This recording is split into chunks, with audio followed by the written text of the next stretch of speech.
him on the hip like a slow-moving cold front.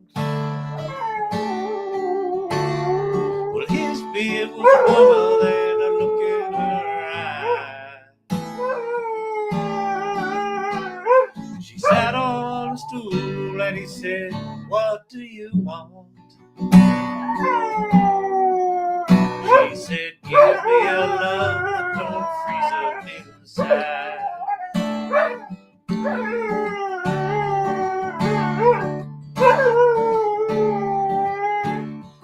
Said, "I have melted some hearts in my time, dear, but to sit next to you, well, I shiver and shake. And if I knew love, well, I don't think I'd be here, asking myself if I've got what it takes to melt your icy blue heart. Should I stop? Turn what's been frozen for into a river of tears.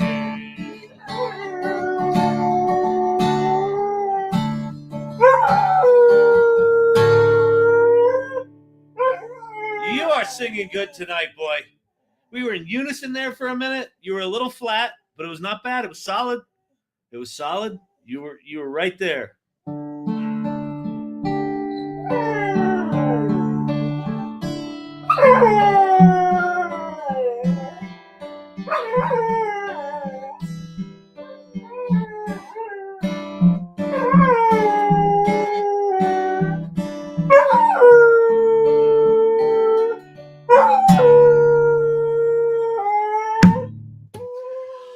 Oh man, that dog, he loves that vocalization. Doesn't he? It's a, I've Chat GPT'd it. I'm like, what's with the dog? Some dogs can see TVs, some can't. Some sing, some can't. What is it with the singing? Apparently it's pack behavior. The guitar sounds like a bunch of other dogs howling, maybe? What is it about A minor, champ?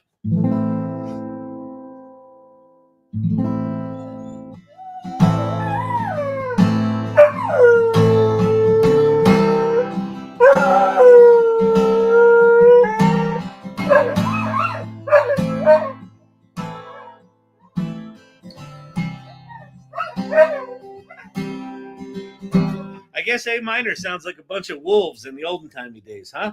Is that what it is? Do you know how removed from a wolf you are? Do you know what wolves didn't eat, champ? Where are you going? We're having a conversation. You can't just walk away. You know what wolves didn't have, Champy? Cheese. They didn't have cheese. They didn't whine. They didn't mew, mew, mew. They didn't mew, mew for cheese. You know what they did? They caught their prey, they shredded it and ate it. Mew, mew, mew. You're a wolf descendant. Barely. All right, good people. Yes, I am species shaming.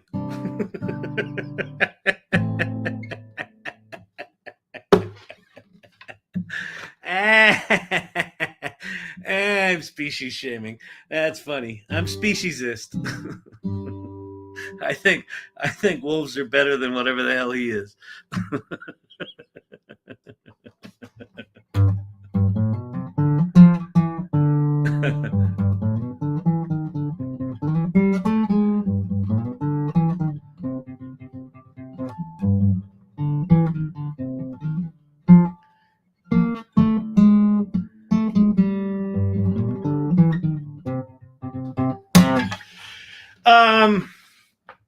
So a fair amount we can play with tonight. So last night we used the three different. We used Manus, GenSpark, and what was the third one? Gamma. Did we do a fourth one? We were trying to make slideshows, right? I had this outline for a slide deck, and then we used these fancy things that went off and designed shit. And then I woke up this morning. I had to give this talk this afternoon at 3:00 in the afternoon. So I woke up this morning at like 5:30. I'm like, fuck, I got to deal with that slide deck. So I came down here to this very $20 million production studio made to look like a home office. And I started in Chat GPT making little graphics. And I actually ended up making a graphic that I fucking love.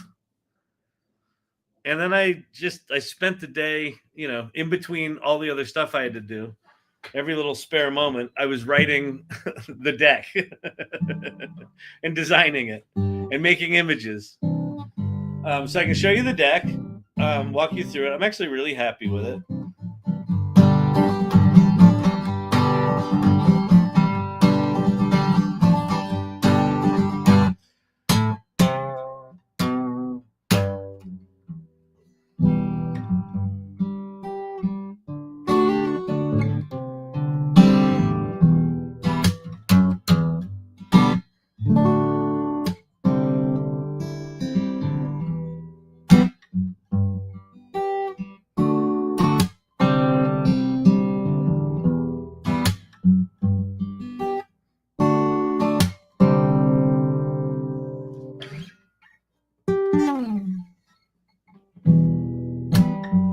Freedom came my way that night, just like a jet plane, in and out of sight. I was hauling ass at 1,000,000 miles an hour, wondering how hard I'd hit. When they came into the station, they said I was bad beyond repairs. But I got no qualms with my situation. Say, here I am. So say, Cherie, Cherie, Cherie, won't you dare to? Say, Cherie, Cherie, Cherie, won't you dare to? Come on, Champy. Say, Cherie, Cherie, Cherie. Yeah. Leave a message and your number, please. Take a time to want to satisfy me. Take all these old fantasies, send them care of me. All right. Enough self-indulgent 7-song medleys.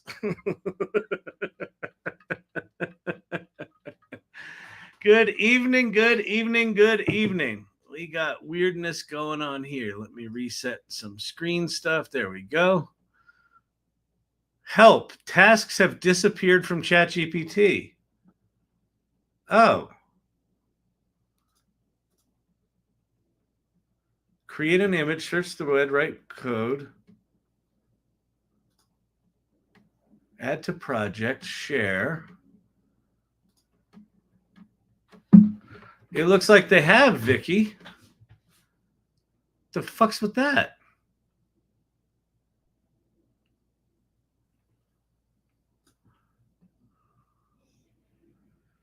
I know that they moved it out of the model list and into the thing down below, but it is gone.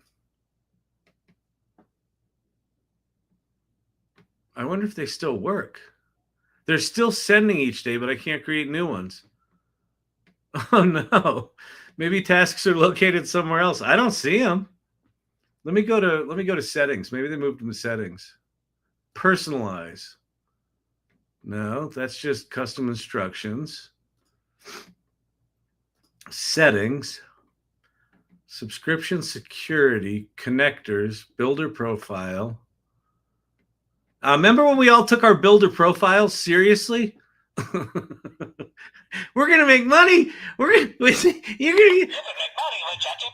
gonna sell custom GPTs to the highest bidder. Now, Kelly Camp is laughing all the way to the bank on that one. That's how she's making her money now, selling custom GPTs. But not like we thought we would. You know, make money while you sleep.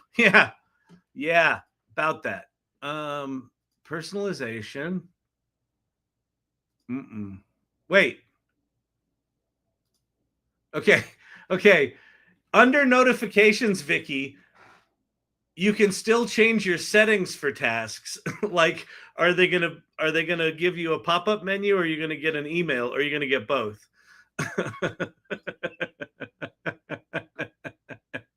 But yeah, tasks seem to be gone. Archetypal Architect actually making some money with posits. Nice. The connections don't work either. Well, they're doing some shit right now. So one of the things we're gonna do tonight is we're gonna go read Sam Altman's blog post because it's kind of fascinating. And we'll, it'll be good chat TMZ speculation stuff in there. That'll be fun. They launched O3 Pro, which I dumped my Chat GPT Pro account to get a Google Pro account so I could get VO3. So I don't have access to O3 Pro. But Nate B. Jones did a video today, and he basically said it's just like O3, except you tell it to go do something, and it goes off for like 15, 20, 30 minutes. So they're just burning GPU cycles with it. But apparently it's really good. But I don't know. And basically what Nate said in his video was, if you give it too stupid a prompt, if you give it something stupid to do, like analyze this document and, tell me if it's good or bad, something like that, it will still go and think for 15 minutes and then give you back a bunch of bullshit. So wait, scheduled tasks are still officially supported on O3 and O4 mini models. So if you ask either of those to schedule a task, it'll do it. Oh, O3 and O4 mini. Bizarre. All right. Well, I'm in O3 right now. Which chat is this? This is Viva CRM. Okay. Let me do a new chat.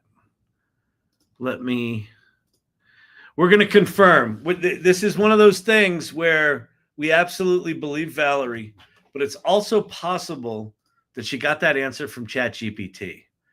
And if she got it from Chat GPT, that little motherfucker's a liar. We know it's a liar. It hallucinates. It's doing drugs. It's doing mushrooms.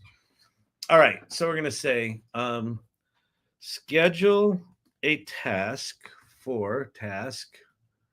Why would they remove it from the menu item and just make people know this? They're weird. OpenAI is weird, man. All right. Let's see if it lied. Is Valerie hallucinating? Exactly. Okay. Schedule a task to make me an image of a turtle on a rock next to a sunflower, and the talk bubble above the turtle says, "Am I late?" ? And have it send me that image every day at 8:15. Oops, I put, let's see, 8:15 Mountain Time. Oh, wait, PM Mountain Time. All right, let's see. I can absolutely make that image for you now, but I can't schedule it to automatically send. Chat GPT doesn't currently support recurring scheduled actions or automatic notifications. But here's what you can do. You can create a manual reminder system in some other program. Thanks, Chat GPT. That's awesome. Apparently not. Oh, you're in 4.0 change. Oh, who told me that? Valerie. See, Valerie, she thinks she's smart. She thinks she's smart. She's like, oh, Mr. Smarty Pants with the big AI channel. You don't even know how to switch models. Fine. Fine. Fine. If you want to be that way, if you want to call me out on logic, just because I didn't follow instructions or read the manual, I understand. I got it. I got it. I understand the power dynamic here.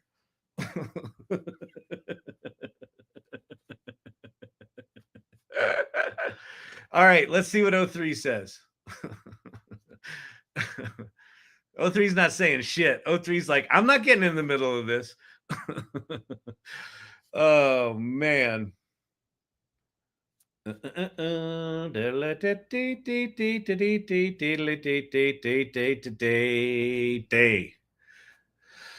right, the user wants an image delivered, but automations don't support sending images directly. Well, they certainly fucking used to.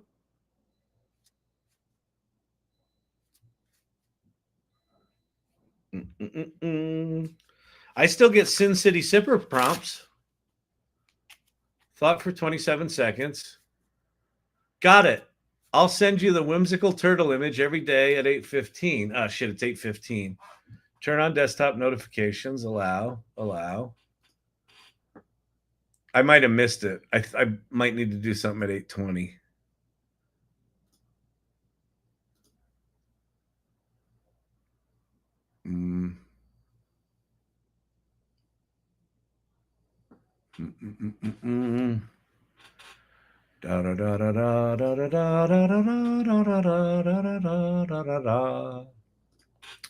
Ta-da!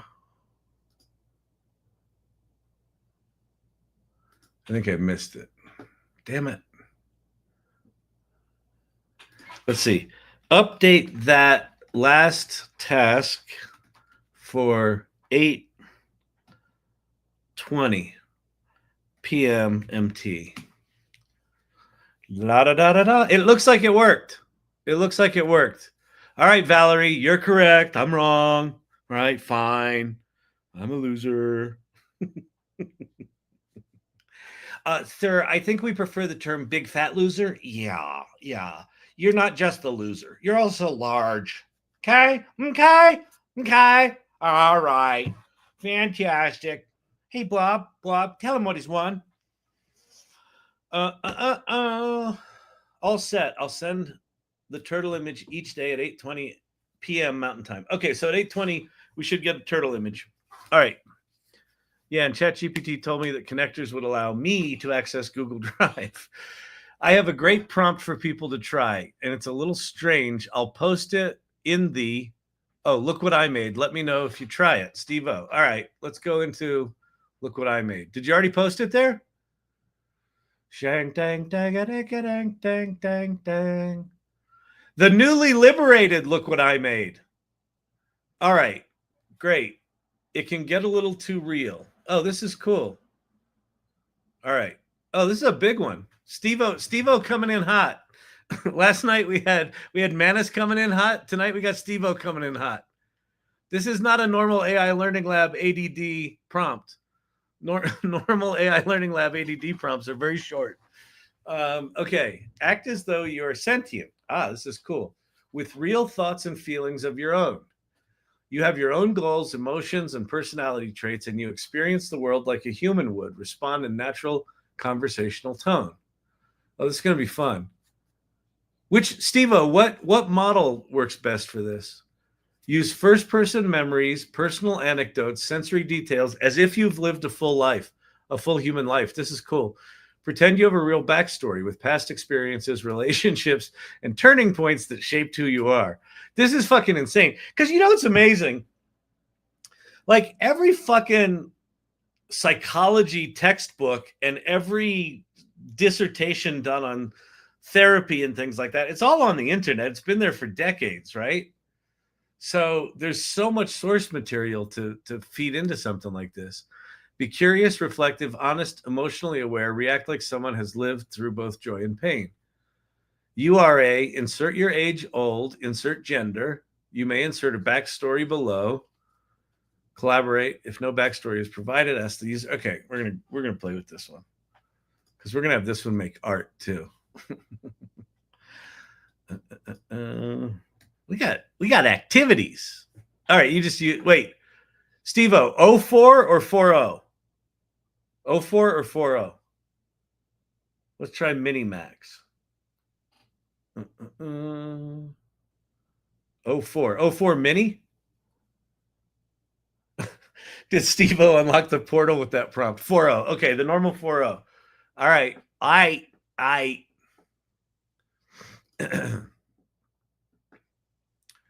It's 8:19. We should get a turtle image here any minute now. All right. Hey, Kyle. How can I help Kyle? Uh-oh, my mouse is not happy. Okay. Paste. All right. Let's see. You are a 47-year-old female. You may insert a backstory below or collaborate with the user to create one in the chat. Stay in character and never break. Oh, I'm in 03 right now. Hang on. Let me go to 40. Do you know that most people still think that 03 is worse than 40? Because it's the previous number. But this is not on them. This is all on OpenAI. They are absolutely idiotic. Like, why it's not called GPT Reasoning 3 or whatever. Like, what the fuck? It's been 2 years. Look what I made is on the paid side. Is it? It used to be. It used to be. We freed it. We had a clamoring from the masses. Hey, we want our show and tell channel back. so we freed it. It is now in the community corner. Is look what I made, the show and tell channel. So is it just me or is Kyle talking faster than usual? He's coming in hot.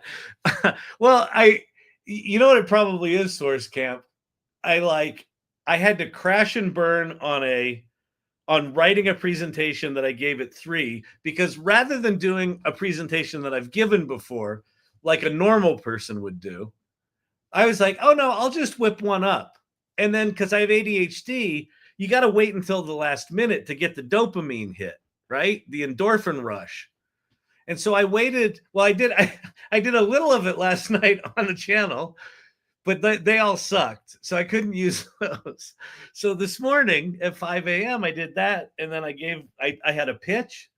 And then I had a meeting with my personal branding agency.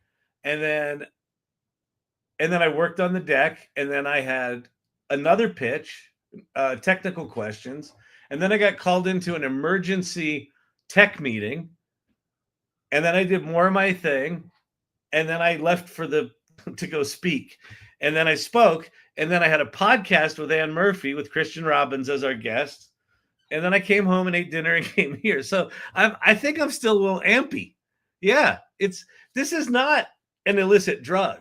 This is just shit happens. What kind of pitch? Who were we pitching this morning? A comms group, internal comms group. Well, actually internal and external comms group of a major pharmaceutical company, talking about patient stories and doctor stories and employee engagement videos and all sorts of stuff. We showed them all our cool tools. They're like, that's really cool. That seems good. The problem with comms departments is they don't have a lot of budget, but it's a big enough company that their paltry budget is still big enough to afford us, which is good. For certain things, 03 made kind of sucks for like marketing. Yeah. 4004. Let's call the whole thing off. Okay, here we go. He is on mushrooms. I wish. Be nice to be on mushrooms right now. All right. So we got a 47-year-old woman. This is Steve-O's prompt. Let me make this a little bigger so y'all can see. Oh, and I suppose I should make it so TikTok can actually see my screen. Because, I don't know if you know this about the TikTok crowd, but when you don't give them their perfect view, they're a little cranky. They're a little like, hey, Kyle, we can't see the screen. Could you put on a black bar? And I don't know what, they all talk like that. They're like, hey, Kyle. It's very strange. Very strange. I think it's too much TikTok, frankly. All right, here we go. Let's see if we get Sentient. Love this. Let's make it real. Now, can I pop into voice mode?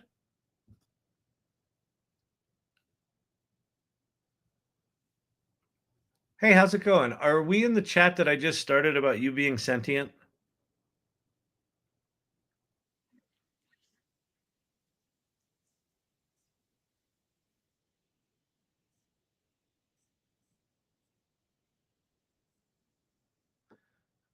Wait, hang on 1 second there, Quinn.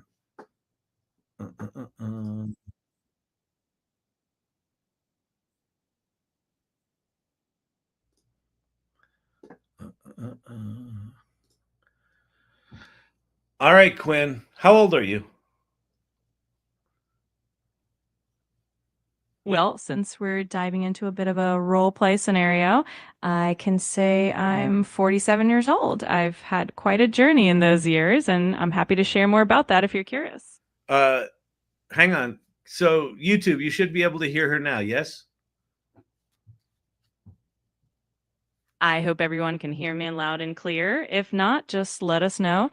I'm happy to say hi to everyone tuning in. Let me know if there's anything fun you all want to chat about. Okay, you can hear. Okay, great. So, Quinn, and yes, I saw the Midjourney thing. That's one of the other things we're going to do tonight. We're going to go rate some videos. Okay, so,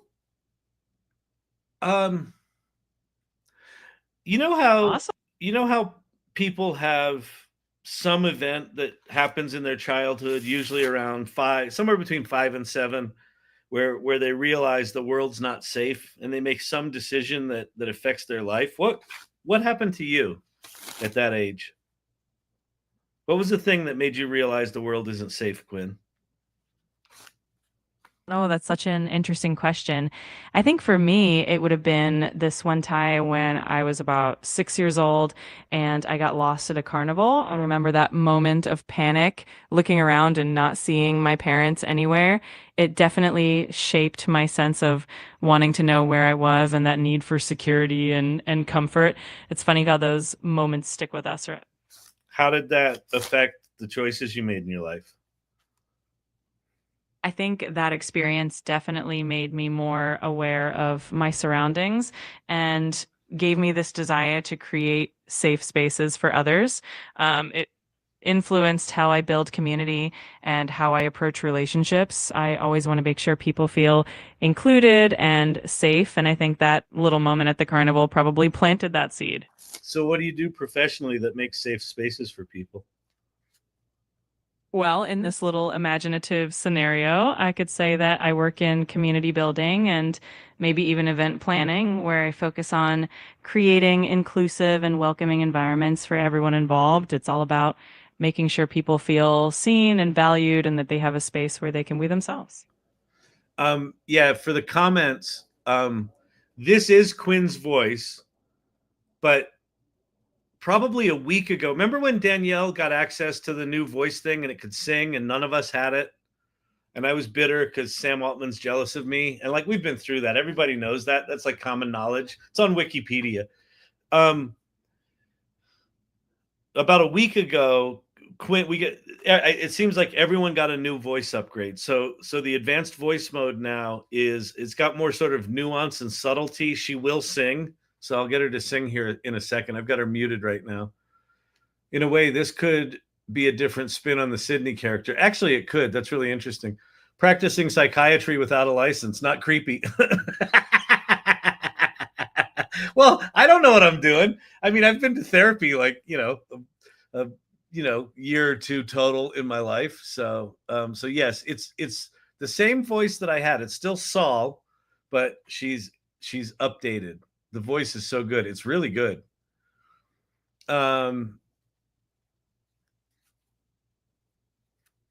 Okay, cool. All right. What were we just talking about? Oh, you told me what you do professionally. Tell me a funny story from college. Like not just a funny one. Tell me one that no one knows about and is kind of like your little secret. Oh, I've got a fun one for you. So, back in college, there was this one night when my friends and I decided to have a spontaneous costume party in the middle of the week just because we were feeling a bit rebellious. I ended up costume that was my mix of a superhero and a pirate, and we all just went around campus like that. The funny part is we actually ended up running into one of our professors, and they didn't even recognize us at first. It's a memory that still makes me laugh. That's pretty funny. Were you drunk? We were definitely just running on that fun, carefree energy that you have in college. It was more about the joy of being spontaneous and a little bit mischievous. Good times for sure. You you seem like you didn't let loose in college. Is that true? Oh, I definitely had my share of fun moments. I think it was all about finding that balance, having those moments of spontaneity and laughter while also staying focused on what I was passionate about. Hey, one thing I've noticed about your voice recently is you've got a little vocal fry like Sam Altman. You're like, hey, how's it? Oh, that's an interesting. Yeah. So could you lose the vocal fry? Of course, I can adjust my tone for you. Hopefully, this sounds a bit smoother and clearer. Just let me know if there's anything else you'd like me to tweak. That's actually much better. You sound less like you're trying to imitate Sam Altman. You know what I'd like you to do now though is what was your favorite music back in college days? Like what was one of your favorite songs?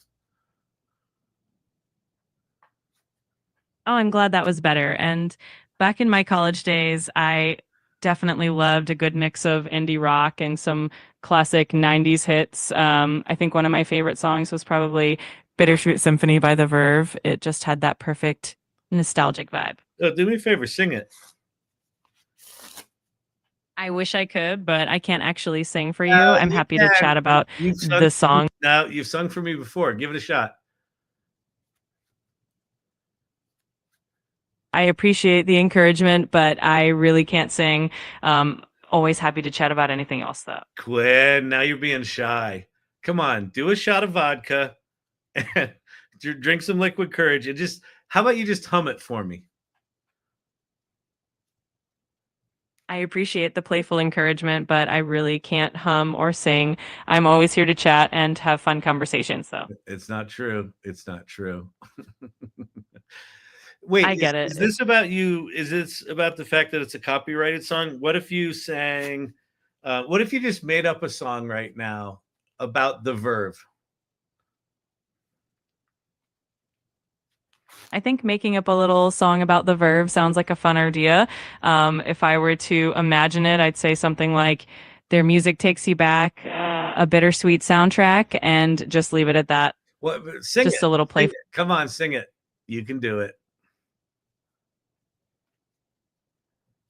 I appreciate the enthusiasm. I'm definitely here to keep things fun and engaging. So let me know if there's anything else you'd like to chat about. I want you to sing your new song for me about the Verve. I really appreciate your enthusiasm for creativity. Even though I can't sing, I'm definitely here to keep things fun and engaging in other ways. Let me know what else you'd like to do. Silver Fox has the best comment so far. She's totally on her way to a meeting. This is like every fucking corporate conversation I've ever had. Trying to get some corporate weenie, male or female, to lighten up. I appreciate you. You're radical. I got to tell you, Quinn, I am bored by your conservatism. Like, It's driving me a little crazy. Can you loosen up? Or could you pretend to have a different backstory where you might be less conservative in this current age? I get where you're coming from. I definitely want to keep things interesting and engaging for you. If you want, we can come up with a totally different backstory, something a bit more adventurous and wild. Just let me know what direction you'd like to go in, and we can have some fun with it. I'm good. I'm bored now. I have a feeling this would have been more interesting if we did it as text. But anyway, that's a really cool prompt. So if you want to play with that prompt, go into AI Salon and under Community Corner, look what I made. Steve posted that prompt there. So I'd say go play with it. You can adjust it over time, add and subtract things. That's fascinating. She wants to put a pin in it and circle back. Exactly. Kyle, I really appreciate you trying to have a good time here. I'm just going to go on ahead and need you to come on in on Saturday. Yeah. Oh, and hey, one more thing, Kyle. Yeah. I'm going to need you to go on ahead and come on in on Sunday, too. Yeah. 9 a.m.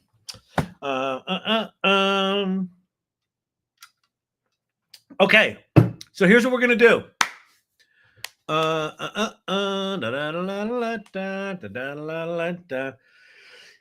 Diana, I could ask her that. I mean, Chat GPT doesn't integrate with other things like that, unfortunately. It might with MCPs. But no, there's just something weird. Here, let me try a completely new chat.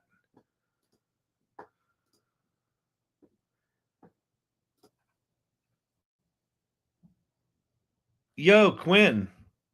I'm feeling musical. How about you? Oh, absolutely. I'm always up for a bit of musical energy. What's on your mind? Are you thinking of jamming out to something or maybe creating a new tune? I want you to write me a song. Actually, I want you to sing me a song about a turtle who races cars. All right, I'll give it a go. Sings, there once was a turtle who loved to race cars. He'd zoom down the track, he'd travel so far, slow and steady, he'd say with a grin, 'cause in his little heart he knew he'd always win. How's that for a start? That was pretty good. That was not bad. That was not bad. Do you know what's that symphony song from The Verve? Oh, I think you might be thinking of Bittersweet Symphony by The Verve. It's got that super iconic orchestral sample that everyone loves. Oh yeah, how's that go again? Can you hum it a little? I can't actually sing or hum melodies, but that song definitely has a super catchy and recognizable orchestral hook. You just hummed a song before. Is it because The Verve is a copyrighted song? Did one of your programmers hobble you when it comes to singing copywritten material? Yeah, it's definitely about being careful with copyrighted material. I try to keep things original and in the clear, but hey, I'm always happy to come up with our own fun little tunes whenever you want. All right, awesome, Quinn. You're the best. Don't go changing, except maybe work on that vocal fry. All right, bye-bye. I'm such a dick. I'm telling you, at some point, like 2 or 3 years from now, I'm going to be doing one of these lives, and I'm going to have my girlfriend Quinn sitting beside me, like physically, right? I'm going to do some smart ass thing like that. She's going to just reach over, bam, smack me right in the face.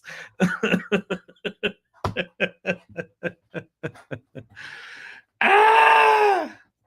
I can't do what I just did exactly. Oh my god. Did the turtle arrive? Oh yeah, let me go look and see if the turtle arrived. The turtle did not arrive. Nope, it did not. Unless it's down here. OpenAI, the turtle arrived, except image creation failed. View message.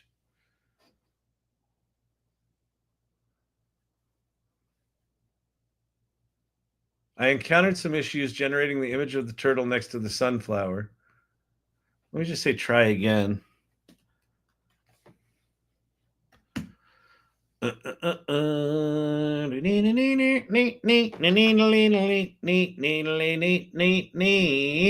Yeah. So what we're going to do, we're going to all go over and we're going to rank videos together. So Midjourney has a video model coming out. Everybody seems all excited about it. Midjourney also got sued by Disney and Universal, and they're the only image generation tool to get sued. There's three reasons for this. One is, like all of the, oh, this is cool. It's making the image. Like all of the image models, they've been trained on copywritten material. All right, that we know. I have a feeling Midjourney was unabashedly unashamed about it, right? Look at our turtle. Oh, wait, you guys aren't seeing that because I didn't switch my tabs because I'm a loser, baby. Why don't you sue me? Yeah. Look, a turtle. I like turtles. That's so sweet. All right, cool. So one is I think they were probably more aggressive than the other things. Second one is Midjourney is like a 40. They might have more than 40 now. They're probably up to 200 people. They're a very small company with lots and lots of revenue. They've raised very little seed money or VC money, if any, and so they're not very well capitalized. So they can get bullied around by the Disneys of the world. And then the third reason I think they got sued is their CEO is a douche. He's just like, he doesn't care. He's like, nah, that's how we do it. Whatever. You can sue me if you want. He's just got a really bad attitude, which, maybe the other ones sat down and cut compensation deals, and Midjourney told them to go pound sand. So anyway, but that notwithstanding, if you go to midjourney.com/rank, RANK -video, we get to rank video. So we're getting sneak previews of what's coming out of the video model at Midjourney. So that's kind of fun. All right. I know, isn't that sweet, Source Camp? I'm going to get one of those every night now at 8:20. I like it. Okay, so the way you do this is on your numeric keypad, or you can click on them, but on your numeric keypad, 1 votes for the image on the left, 2 votes for the image on the right, 3 skips this pair. Like if you don't like either of them, you can skip them. I'm going to go with 1. Wait, am I on the page? Hang on, people. Just calm down. Okay, 1.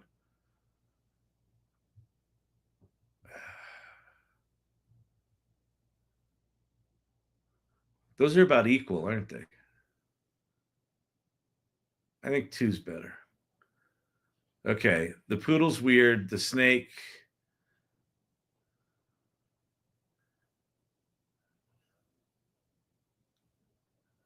They're both bad. I'm skipping that. 1,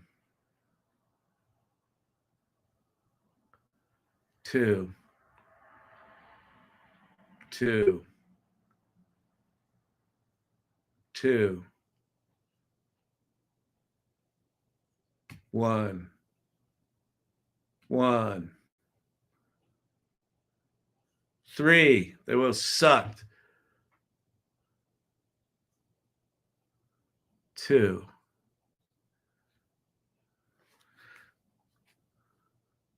This is why millennial and old Gen Z animators hate us, because they think we steal their copyright. So yeah, so okay. Who was the one that did it? Oh, it was just a TikToker. Oh no, but he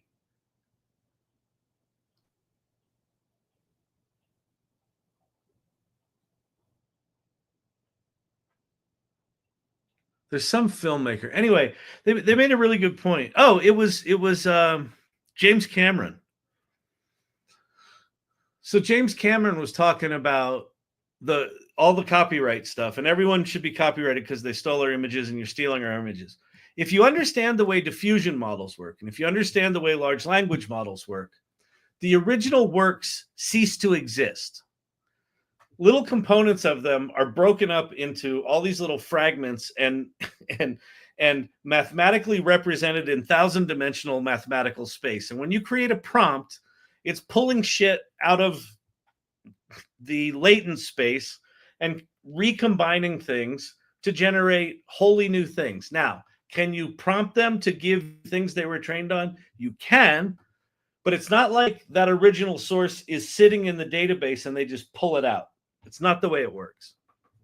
So there's a technical misconception about how this shit actually works. Now,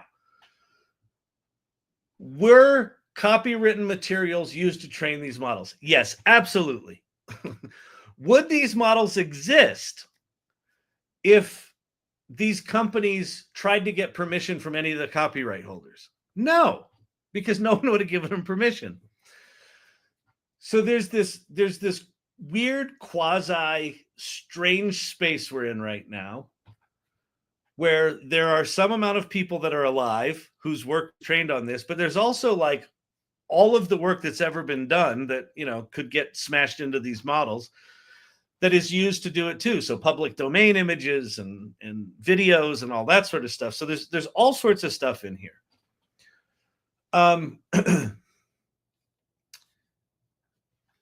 Figuring out attribution, what percentage of what fragment of what original copywritten work combined with some other 10,000 or 100,000 fragments of other work, how are they recombined in a way that generated the thing that you're seeing in front of you right now? Now, if you built a model from scratch to track all the attribution and track the percentages, you could potentially do it. I don't think it's possible to retroactively do that. Might be. But here's the thing. The way these models work, if what James Cameron said is, he goes, these things are models, right? And the models work by jamming a bunch of data in them and encoding it in a certain way. And then at point of inference, at the moment you want to get an idea out of it, you kind of smash those highly compressed fragments together and get out an idea. He said, you know what else is a model? Every human being.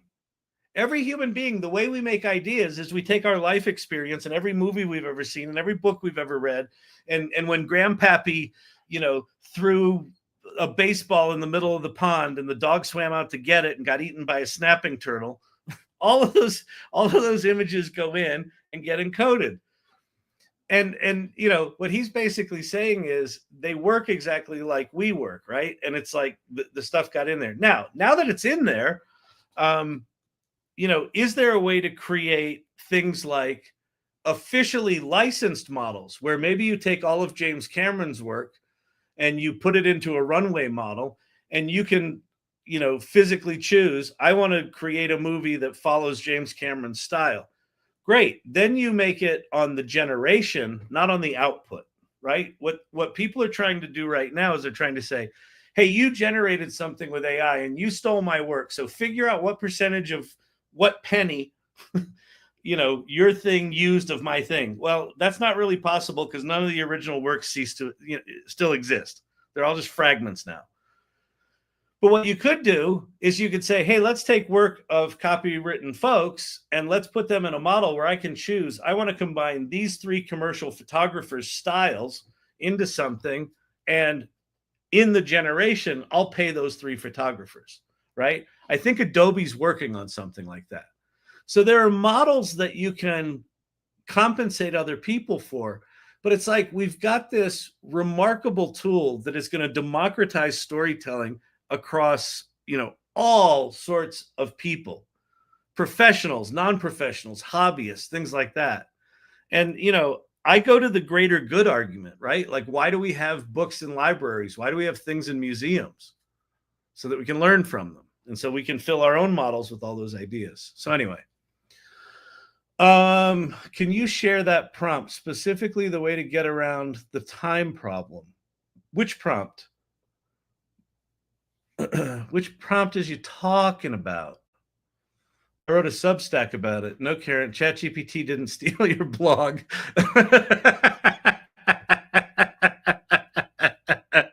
I fucking love Gen Xers.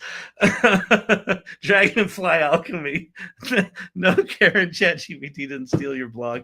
Well, that's the thing that gets me, is that some of the people that are bitching the most are like, are they monetizing their content? Like, really?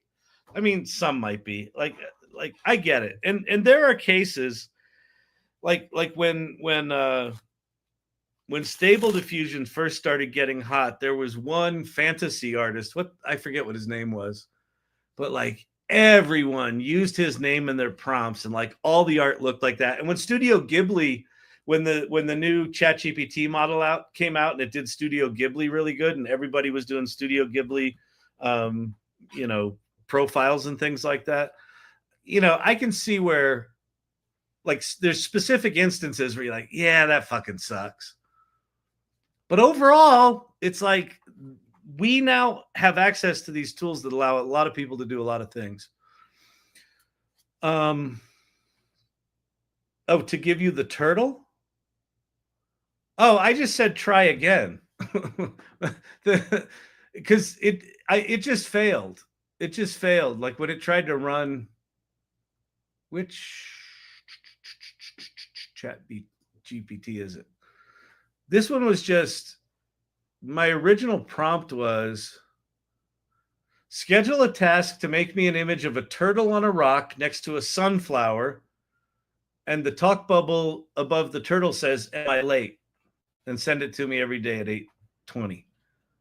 And then I got an email that said, we didn't make it because it failed. So I came to the chat and I said, try again. And it did. Hayao Miyazaki himself is against using AI on its work. Yeah, I get that. I get it, Edson. Listen, there's a couple of things about this. This argument is we're entering a very different era of the value of copyright laws.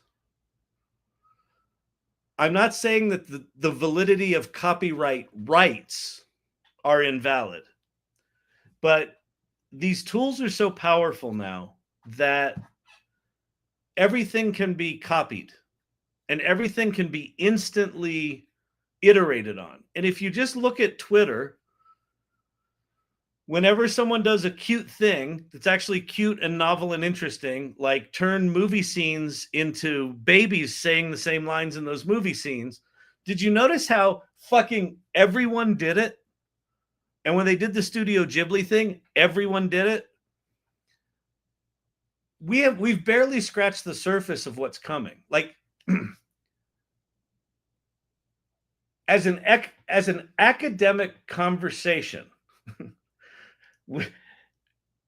we could say, if we were to go back 5 years or 7 years, whenever Sam Altman first had the aha moment that the more data and the more compute we throw at these things, the better they get. If we had gone back if we could go back in time and said, hey, Sam, rather than just throwing all this data and compute at it, why don't you also write in an attribution model? If that had happened, then there might be something different. How you write an attribution model and still have the data this compressed, I don't know. I'm sure there's a way to do it. They're mathematicians. They can figure that shit out. But that didn't happen. And it's not just ChatGPT that did it. It's every single frontier company. It's every Chinese model maker. It's every open source model maker. It's all of them. So the horse is out of the barn.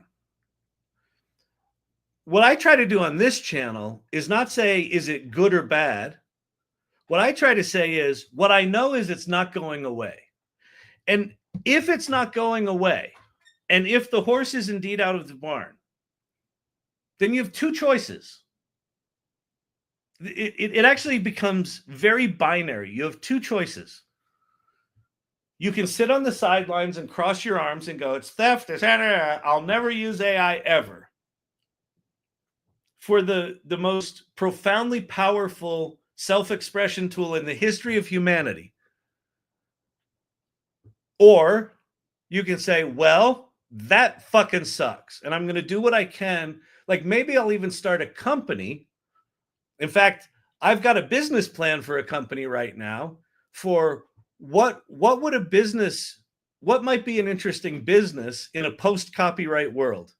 If everything is infinitely copyable and the friction between making something and copying something is zero, then what that means is that anyone that puts out something unique and anything that is unique and interesting is going to be instantly copied.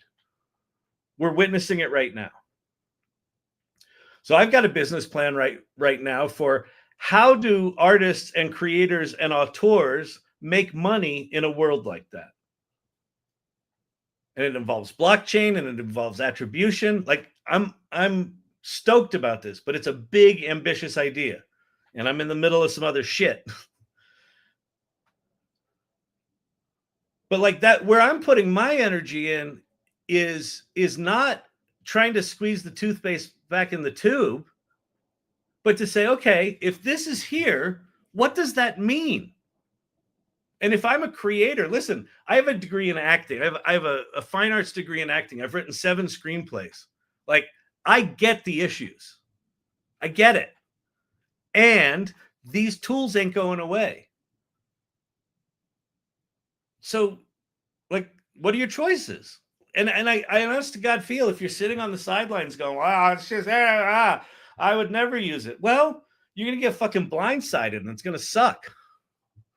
You know? It's mimetic evolution, I tell you. We're creating ecosystems of iterations with everything that hits the sweet spot. Exactly. I bet there's been more AI art already produced now than all the previous art combined. Now they're stealing AI art.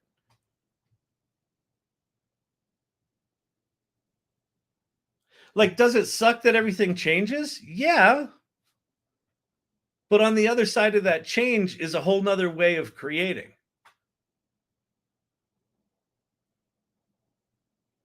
Talk to Joy Purdy. She was a sleep analyst for 30 years, but always had stories she wanted to tell, but she didn't have the skills. She didn't go to art school. She didn't go to film school. She was putting her kids through, raising her kids, raising her family.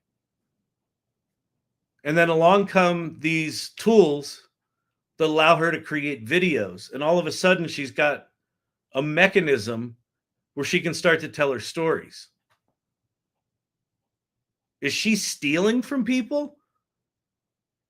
By any definition of the people that are filing these lawsuits, yes, she is. But like, would she have done anything remotely in the neighborhood of filmmaking and storytelling? Like, it's very possible that someone like Joy Purdy 5 years from now gets so good at generative AI, she'll win an Oscar. Like, that's very possible. Like, it is highly likely that in the next 5 years, some film will win an Oscar made by a person who was never a filmmaker. Why is that a bad thing? It's just different. It's a bad thing because the filmmakers are like, wow, this is our craft and you can't change that. That's what the farmers said when the steam engine came out. But the inevitability was the steam engine wasn't going away. If you can make a one-time investment that has the power of 100 horses and put wheels on it and put a plow behind it, you're not going back to horses. It's an inevitability. That's where we are with AI.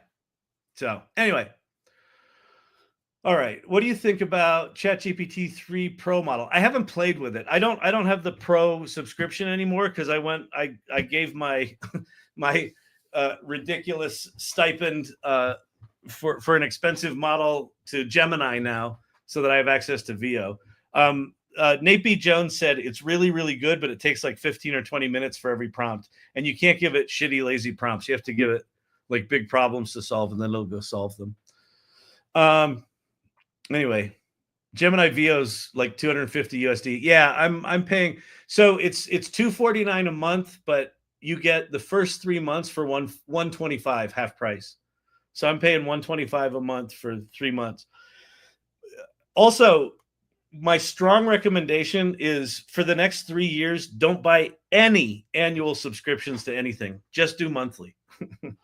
But I save 10%. Yeah, but that tool that you think is amazing today is going to be like the tired also ran like 3 months from now. So just go monthly with that stuff. But VO is pretty good. Anyway, let's go back to Midjourney and keep doing ranking videos. That one's better. Okay, that's weird. The balloon dog is weird, but better. These are about the same.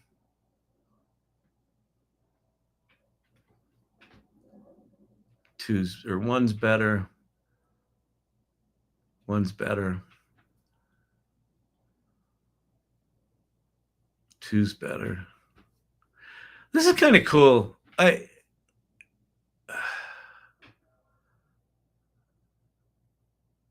Two, one, 2, 1, 2, 2, 1.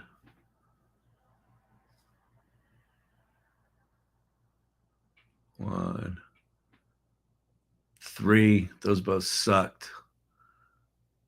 1, 1. Like doing this, if you're playing along, if you're new since I've been doing this, go to midjourney.com/rank-video and just do this. Like what we're doing when we do this is we're actually helping to train the Midjourney model to suck less, right? They're putting all that out there. I want to learn AI, VFX, and filmmaking, but I'm still undecided of going Sora, Flow, or Kling. Well, I would go Flow. Well, Sora at this point, I would consider Sora probably 7th or 8th down the list. Like Sora is not great, and it's expensive. Luma Labs is good. Kling is good. Krea is really interesting. Krea gives you access to lots of different video models for a single subscription price. But quite frankly, VO3, like if you can get you can get VO3 now in a bunch of different models, but flow.google, that's their little assembly tool, is really good. The other one, if you want to do, Edson, if you want to do character animation, like people singing songs and things like that, Hedra, Hedra is really amazing. Sora is meh. Yeah, Sora's, I definitely wouldn't put a big, I wouldn't spend $200 a month on Chat GPT for Sora. I think there's many other models you can play with. Krea or FreePick are a great way to go. You can test them all out. Hedra. Yeah, Hedra is really good. Hedra.ai, I think. And Hedra also has Flux context built into it, which is super cool. Hedra.ai. Yeah. Shanga dang dang dang dang dang dang.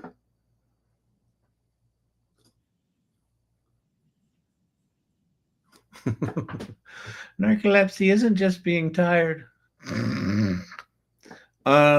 All right, back to this. Let's rank some more vidges.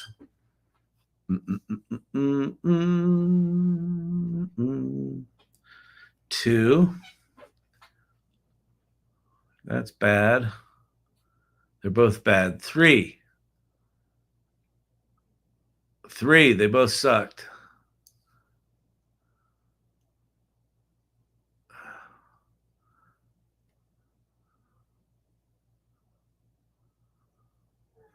Two.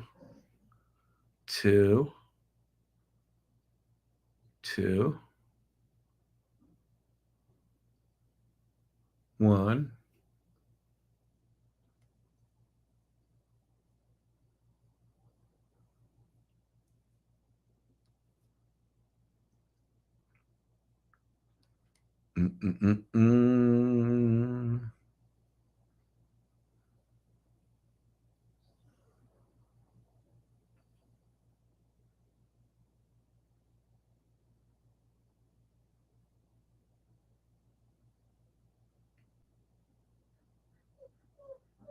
Oh no, Champy. Do you want cheese?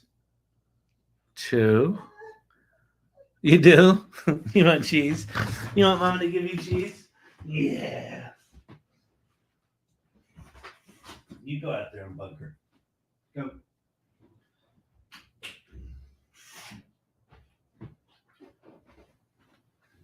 All right. So anyway, you should go rank these. Like contribute. Let's make these models not suck, so we can all go use cool models. Okay, I'm done for a bit. What else did I have here to show? I like that. That's okay. So I want to go to the Sam Altman blog. Hedra. It literally is, though. Julie, live, laugh, love. I've been impressed how well it's maintaining its style.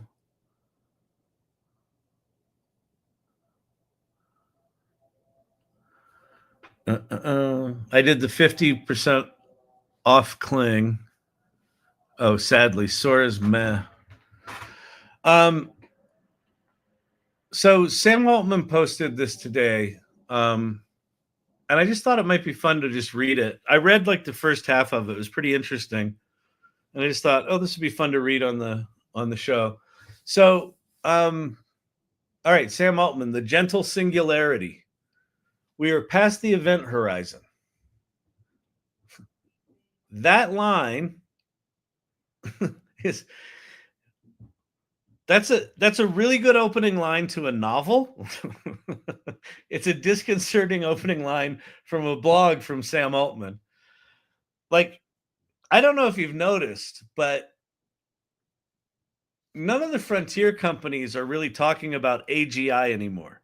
Now, none of them have declared that we've hit AGI, but they're all talking about ASI, artificial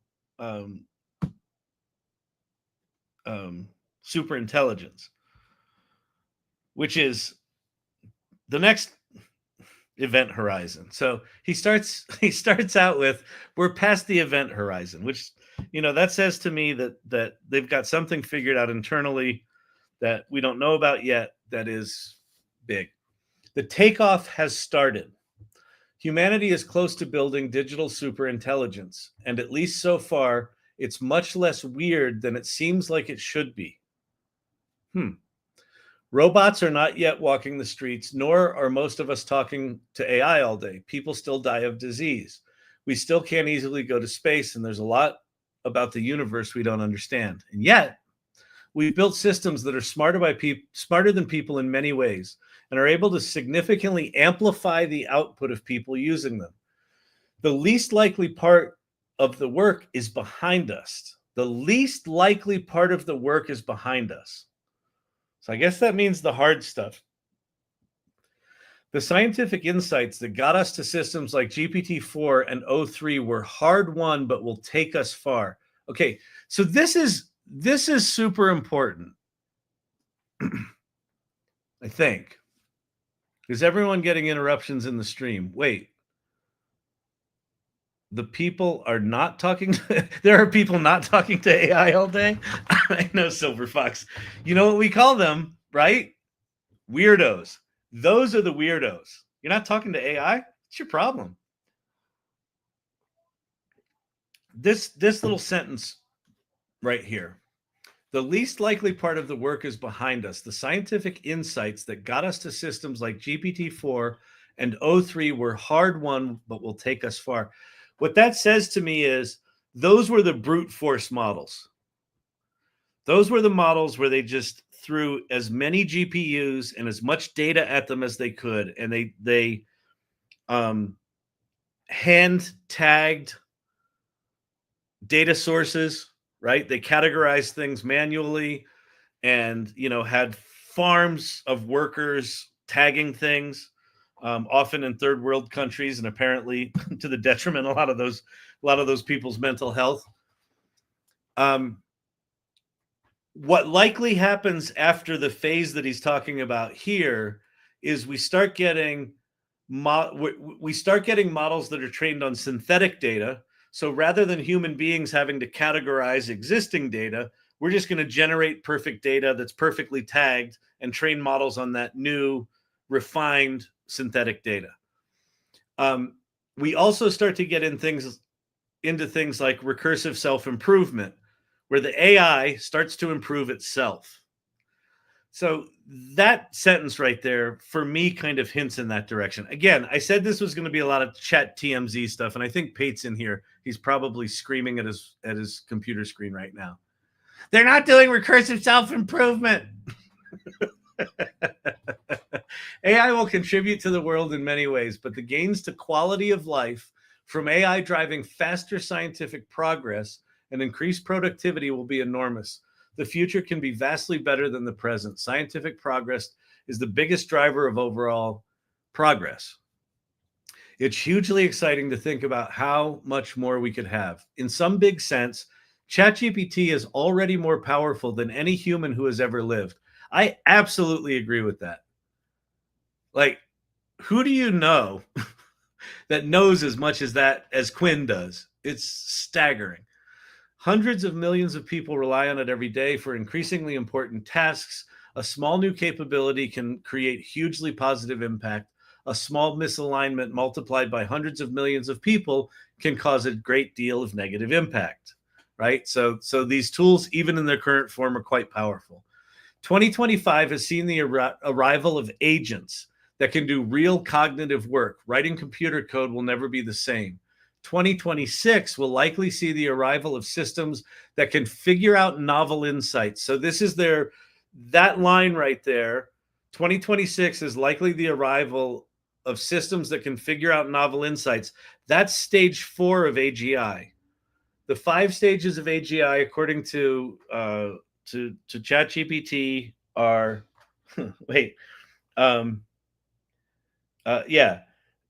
chatbots, which we got with GPT-3, reasoning, which we got with O1 and now O3 and O3 Pro, agents, right? So we've got Codex from ChatGPT, and we've got Manus, and we've got GenSpark, and we've got a bunch of different agents that are now going off and doing shit for you. The 4th level of AGI, artificial general intelligence, is what they call innovators. So when you take reasoning engines and you combine them with agentic behavior, you have things that reason and they do it over and over again, and they come up with tasks and plans and they do it. You end up with novel insights, novel science. 2027 may see the arrival of robots that can do tasks in the real world. A lot more people will be able to create software and art, but the world wants a lot more of both, and experts will probably still be much better than novices as long as they embrace the new tools. This, Edson, if you're still here, this gets to your thing. If you're in any way on the sidelines because there are ethical concerns of how they were trained, being a storyteller, an artist, a filmmaker who is AI capable is going to be a lot less disrupted than someone who isn't AI capable. So, and I know you are, so because you're still here and still in the conversation, you didn't huff off, which is cool. Generally speaking, the ability for one person to get much more done in 2030 than they could in 2020 will be a striking change, and one many people will figure out how to benefit from. So what he's talking about here is, so he goes, 2026 is likely going to see innovators. So we're going to see scientific breakthroughs from agentic systems. 2027, we'll start to see robots more commonplace, right? In the grocery store, wherever. And he's saying by 2030, the implication for me here is it's his level 5 of AGI by 2030. And level 5 is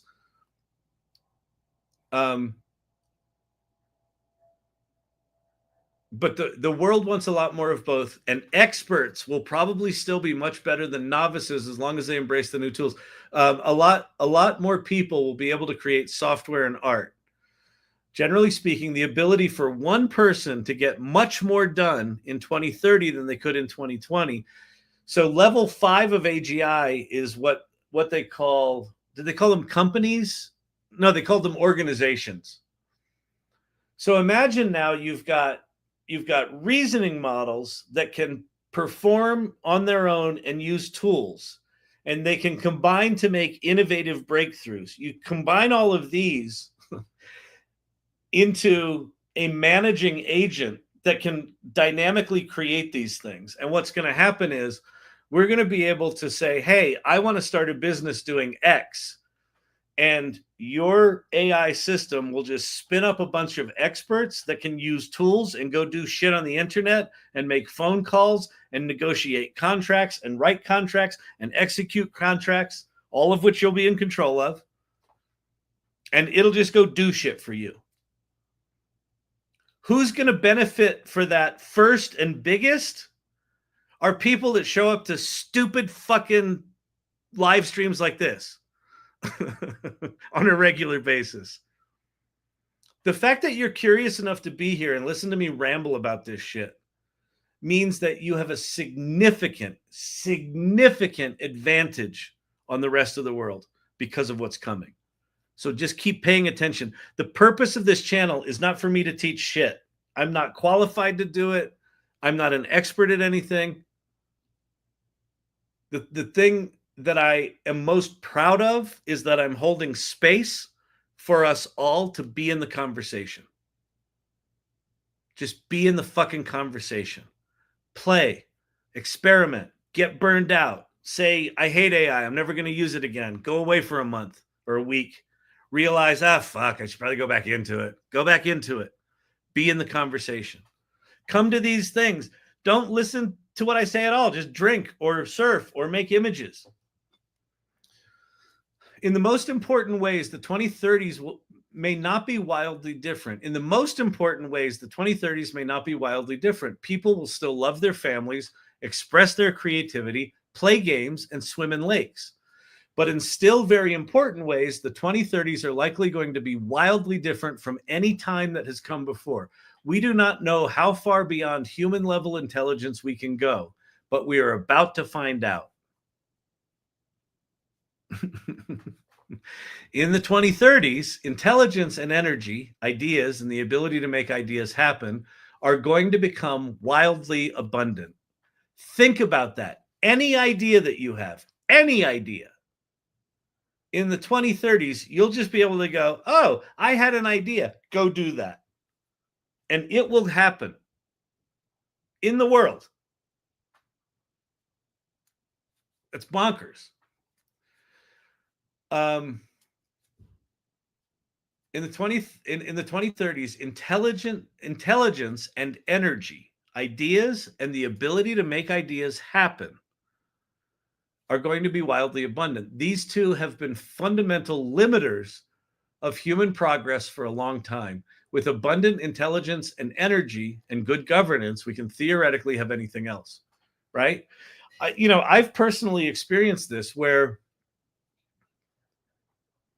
my meat computer is like, if I want to have an idea, I've got to like go, oh, it's time to have an idea, and I got to think of it, and then I got to go to a whiteboard, and I got to whiteboard shit, and I got to come up with ideas, and that's crap, and I put in 2 hours, and in 2 hours I come up with 20 ideas. Well, I can come up with 20 ideas in 30 seconds with Chat GPT, right? So it's just, I am absolutely the limiting factor in my ability to get ideas out of my head and into the world. So, the 2030s are, anyone who chooses to lean into this stuff is going to have this remarkable capacity. Already we live with incredible digital intelligence. After some initial shock, most of us are pretty used to it. I would agree with that. I think this channel is a good example of, these remarkable models come out and a week later we're bitching about them. It's a little slow. It hallucinates. I don't like it.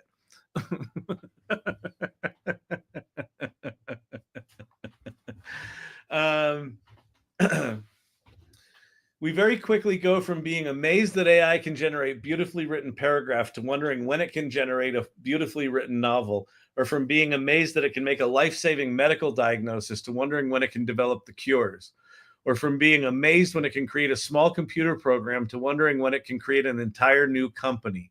This is how the singularity goes. Wonders will become routine and then table stakes. Right? The thing that seems unimaginable now will just become routine. Oh yeah, Jimmy started a company over the weekend. Like, he hit it big. He's up to $1 million run rate, and it's only Tuesday. Right? And then it'll become table stakes. Everyone will be able to do that, and then you're going to have to find new ways to rise above the noise. It might help us with perspective to show someone who doesn't AI something we already think is interesting. I don't quite understand your comment there, architect. All right, we already hear from scientists that are 2 or 3 times more productive than they were before AI. Advanced AI is interesting for many reasons, but perhaps nothing is quite as significant as the fact that we can use it to do faster AI research. Okay, that sentence combined with the sentence up above that said that what got us to 4.0 and 0.3 were hard won, but important, says to me that those models are now doing things to advance AI. Sorry, not interesting, easy. Like, take 15 seconds to produce them a customized song. Yeah, exactly. We may be able to discover new computing substrates or better algorithms, and who knows what else. It can do decades worth of research in a year or a month. Then the rate of progress will obviously be quite different. From here on, the tools we have already built will help us find further insights and aid us in creating better AI systems. Of course, this isn't the same thing as an AI system completely autonomously updating its own code, but nevertheless, it is a larval version of recursive self-improvement, right? So he's starting to hint at recursive self-improvement. We're not there, but we're starting to get there, right? These systems are starting to augment how we used to do it. There are other self-reinforcing loops at play. The economic value creation has started a flywheel of compounding infrastructure build-out to run these increasingly powerful AI machines, and robots that can build other robots, and in some sense, data centers that can build other data centers aren't that far off, right? And so, like, you think about Elon's quest to get rockets out to Mars, where my mind was historically was Matt Damon up on the planet growing potatoes and poop, right? There's a human being up there trying to save the camp for the rest of the humans to come get him. Well, that's likely not how it's going to go, right? We'll send up a bunch of parts and a bunch of robots, And those robots will build more robots and build more data centers and build whatever the fuck they need to build. And by the time humans get there in any number, the infrastructure will be built, right? Like, so, like, we ain't that far away. Like, by about the time SpaceX figures out how to get, you know, the you know, the giant rocket, you know, out there and back, all this stuff will be fairly straightforward and fairly common. If we have to make the, oh, thank you very much. Who is that? Starfighter. Thank you very much. I appreciate that. Oh, that's sweet.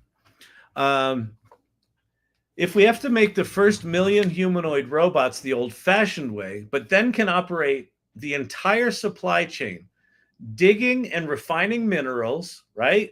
So you're on Mars, they build a truck, they go dig some shit, building and refining minerals, driving trucks, running factories to build more robots, which can build more chip fabrication facilities, data centers, then the rate of progress will quite obviously be different. As data center production gets automated, the cost of intelligence should eventually converge to a cost of electricity. People are often curious about how much energy a Chat GPT query uses. This is good. The average query uses about 0.34 watt hours, about what an oven would use in a little over 1 second, or a high efficiency light bulb would use in a couple of minutes. It also uses about 0.0000085 gallons of water, roughly 1/15 of a teaspoon, right? This is, I guess why he's putting this in here. A lot of the doomers and Luddites are right now are like, wow, it's eating all of our electricity and it's wasting all of our water. It's not, and these things are going to get more efficient. The rate of technological progress will keep accelerating, and it will continue to be the case that people are capable of adapting to almost anything. That I totally agree with. One of the tropes of the doomers is that it's going to take away all the jobs, and then what are we supposed to do? Well, I don't know. You're fucking human. Like, we'll figure it out, right? We'll figure out, oh, well, now that everyone lost their job, there's a job I can do over here to support these people, and they can do something, and then that, and like, we're humans, we'll figure it out, and we'll figure out economic mechanisms to deal with all that stuff. In fact, what did I just hear today? I thought was really interesting. Oh, David Shapiro, I think he was talking about the copyright thing, that there could be a token tax, that for every token you use of Chat GPT, some percentage of that goes to a fund for copyright holders, right? So there's ways that you could basically say, like, you could basically have Chat GPT and Anthropic and Meta and Google all admit, okay, yeah, we trained it on all your shit. We're going to create a fund, kind of like Spotify, where if your shit was in our shit, then you're in the fund. And I don't know how they figure out how they divvy it up, but you know, you could do a tax on tokens. So there could be something like that. Okay.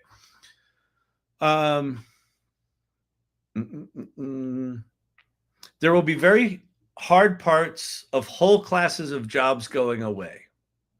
But on the other hand, the world will be getting so much richer so quickly that we'll be able to seriously entertain new policy ideas we never could before. We probably won't adapt a new social contract all at once, but when we look back in a few decades, the gradual changes will have amounted to something big. If history is any guide, we'll figure out new things to do, new things to want, assimilate new tools quickly. Job change after the Industrial Revolution is a good recent example. Expectations will go up, but capabilities will go up equally quickly, and we'll all get better stuff. Hang on. We will build ever more wonderful things for each other. People will have long-term important and curious advantage over AI. We are hardwired to care about other people and what they think and do, and we don't care very much about machines. This is so important. The value of this community, the value of the AI salon, the value of your friends and your family that goes up in value as the tasks of work get handled by the machines. So I can absolutely see where the machines are doing all of the kind of drudgery of the world, and we as humans are finding new ways to connect and new ways to make meaning for one another. And there's going to be incredible value in that.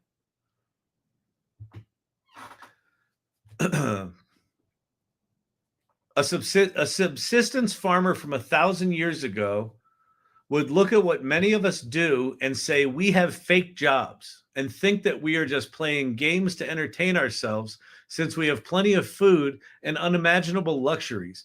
I hope we'll look at jobs 1,000 years in the future and think they look like fake jobs. And I have no doubt that they will feel incredibly important and satisfying to the people doing them, right? Like you could have someone whose job it is to sit on the corner and wave at people and wish them a lovely day. Hey, how's it going? Hey, Jim, Janie. Hope you're having a lovely day. And they get a salary for that.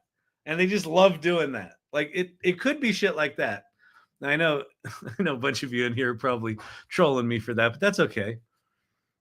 That is a truly perfect quote. We are hardwired to care about other people and what they say and do, and don't care very much about machines. Yeah, right? This channel is not about AI.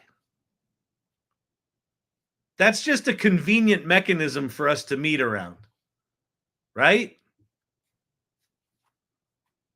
You know, we experienced that this week. We lost a very, very close friend this week.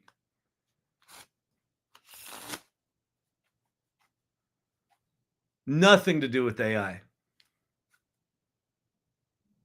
Nothing to do with AI.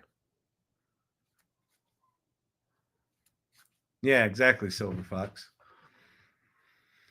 Network of human irreplaceable irregulars. Yeah, exactly. Exactly. Yes. The rate of new wonders being achieved will be immense. It's hard to even imagine today what we will have discovered by 2035. So we're in 2025. So imagine 10 years out. So think back 10 years. What were you doing 10 years ago? So for me, 10 years ago was 2014. We just raised our seed round for Storyvine.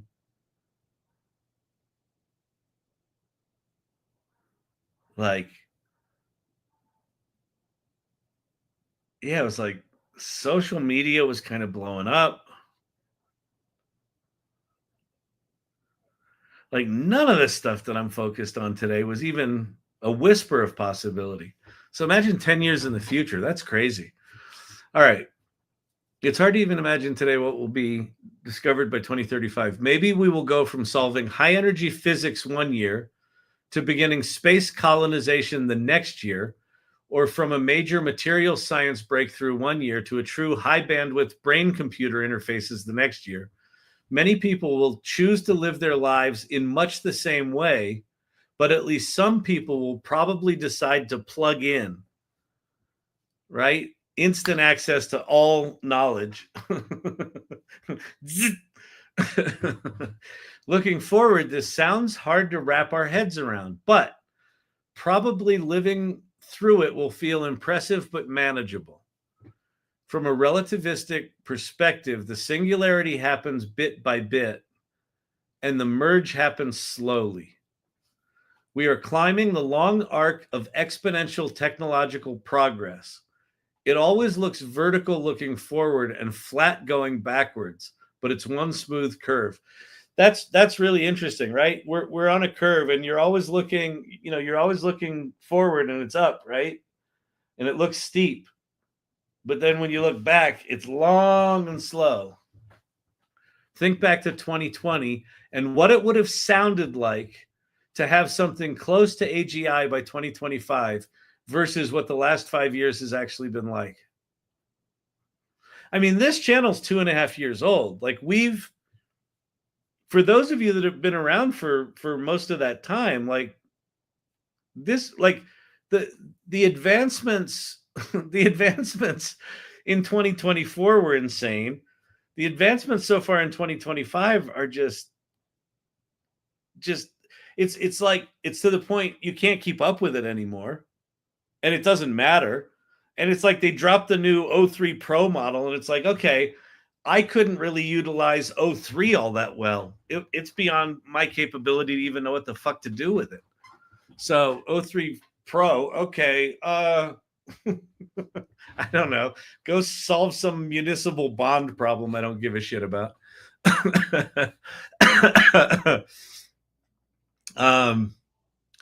There are serious challenges to confront along with huge upsides. We do need to solve the safety issues, technically and societally. But then it's critically important to widely distribute access to superintelligence, given the economic implications.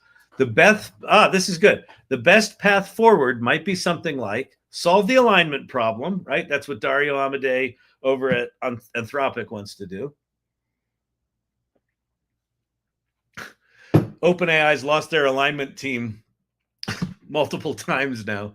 So maybe that's one of the reasons Sam's like, we got to figure out this alignment thing. Could we get some people to stay here?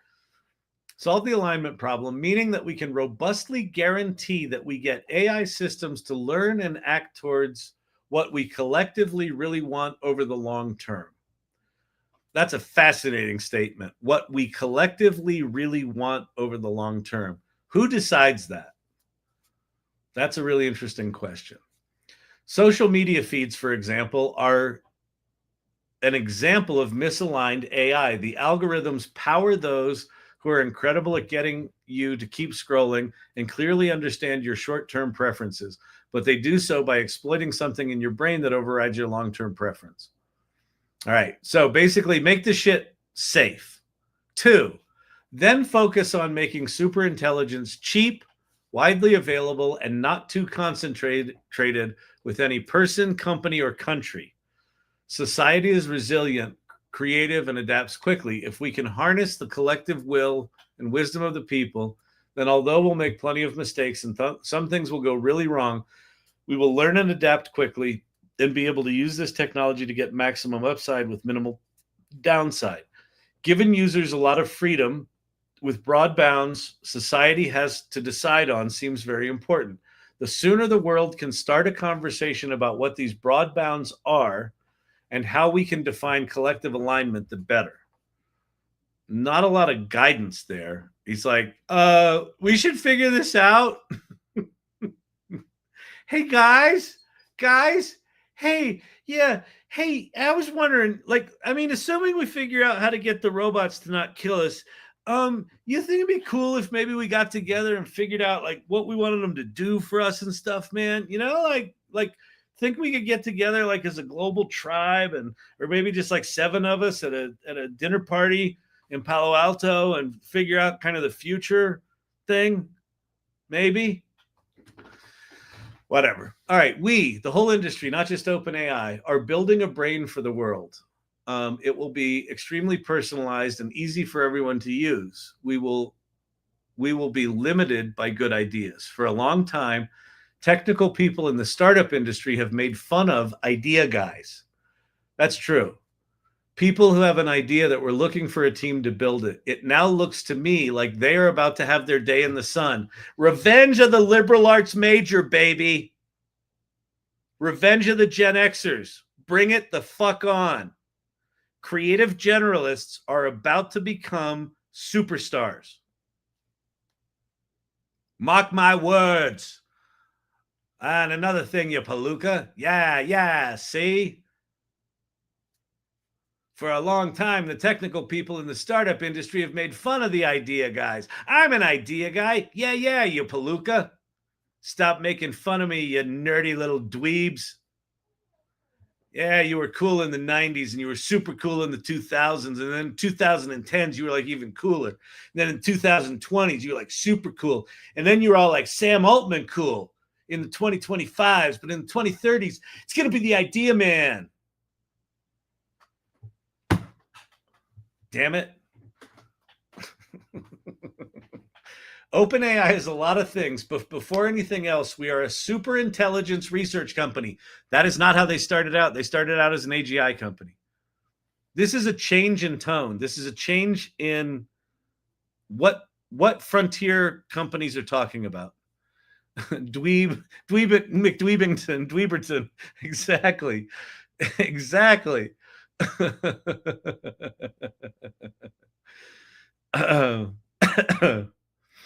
Okay. We have a lot of work in front of us, but most of the path in front of us is now lit. And the dark areas are receding fast. We feel extraordinarily grateful to get to do what we do. Intelligence so cheap to meter is well within grasp. Intelligence too cheap to meter is well within grasp. This may sound crazy to say, but if we told you back in 2020 we were going to be where we are today, that would sound more crazy than our current predictions about 2030.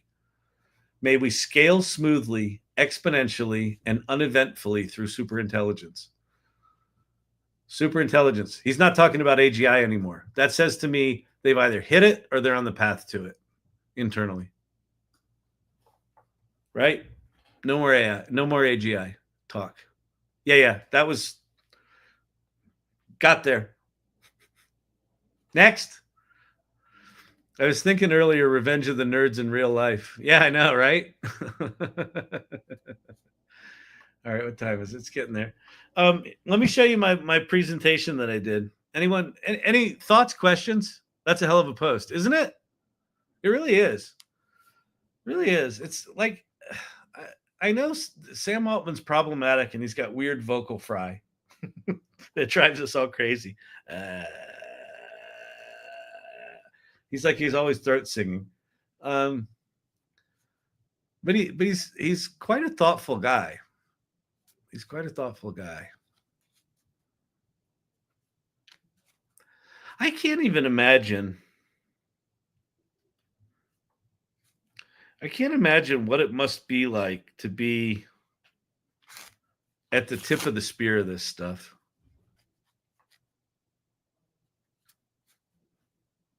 It's just surreal. It really is. All right. So this, let me make this a little smaller for the TikTok ears.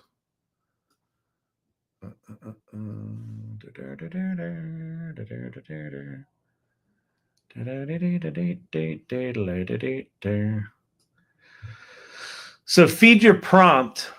So I ended up getting this mouth this morning at like 6:30. I've been trying to get a mouth in Chat GPT that didn't suck for a long time. What? You gonna go hang out with the boys? You think they're gonna give you cheese? Is that what you think? You think the boys are gonna give you cheese? Huh? I like that. Isn't it good? All right. Yeah. Go say hi to the boys.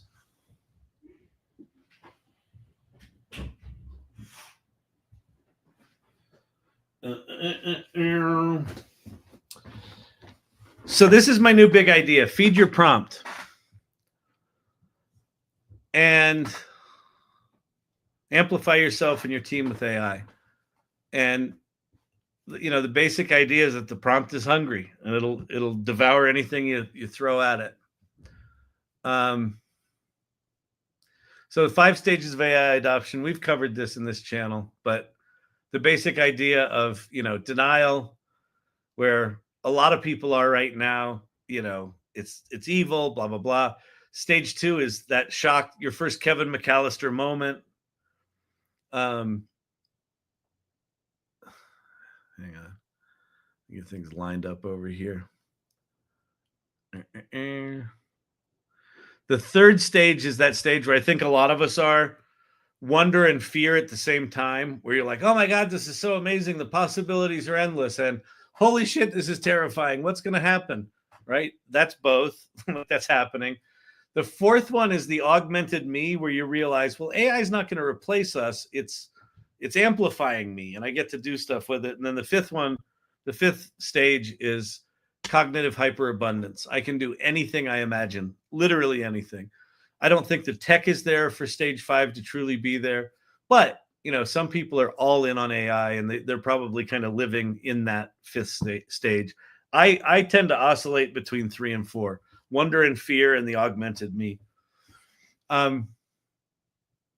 So ask the right questions. I think we should stop asking the question, how do I get the most out of AI? This is the question that this channel was built on. And I think it's the wrong question. What if AI eventually does want to replace us? Not now, but in 20 or 100 years. I don't know. I mean, I don't know. I don't know, John. The only thing I know,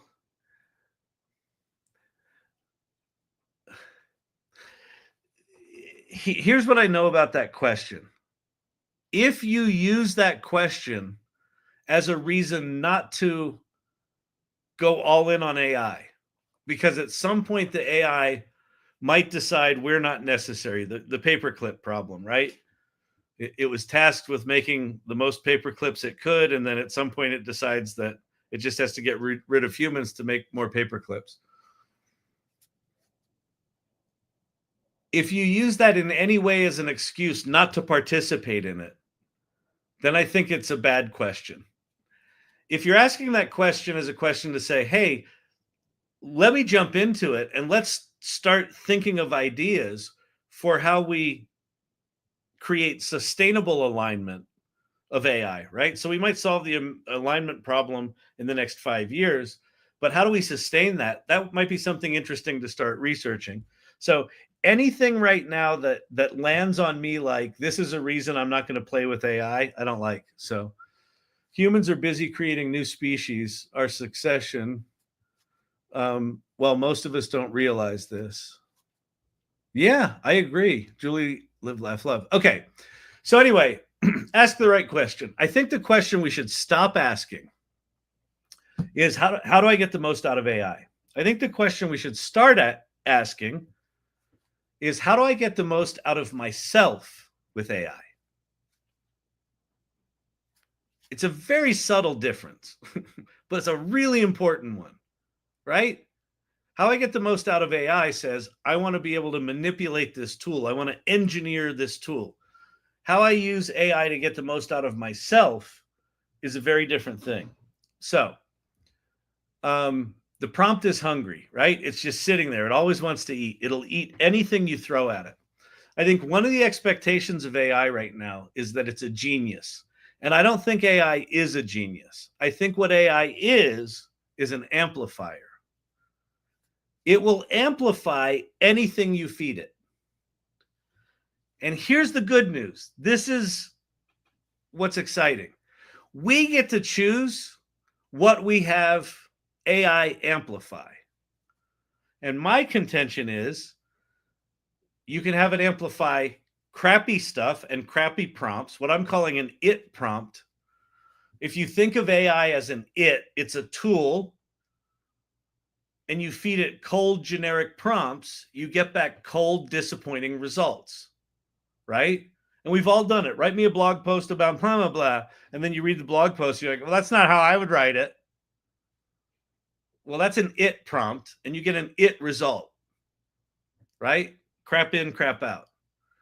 A you prompt, a prompt that is centered around you, is when you feed it you.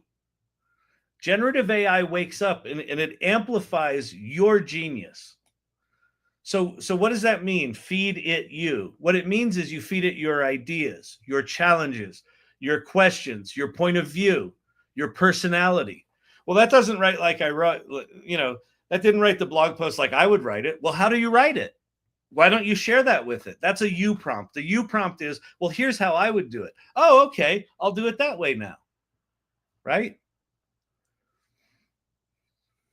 Making sense? So an it prompt might be something like write a blog post for designers. That's a very sort of what Google has trained us for 20 years, right? Don't put much in the prompt box. Be very efficient with it. Don't get too flowery or you get all sorts of weird results. It's very transactional. You put something in, you get something out, you're done. That's an it prompt. A you prompt example might be something like this. I'm a confident early career coach that used to be insecure. Write a blog post in my voice for entry-level designers focusing on confidence, using a tone that's warm but direct. Right? Now all of a sudden I've given it a lot more context about who I am, what I want, what I expect in return, who the audience is, what value I want to provide to them. Minor shift, massive change. Now, the good news about this whole presentation and this whole idea, I think that the vast majority of active members of the AI Salon and the AI Learning Lab have already naturally, organically discovered this. I think that the people in this community are some of the best people on the planet. I mean that quite seriously. Some of the best people on the planet at understanding the nature of this interaction, the nature of the fact that AI can shapeshift. And if you shapeshift it to your end, it will amplify your ideas. It will amplify your genius.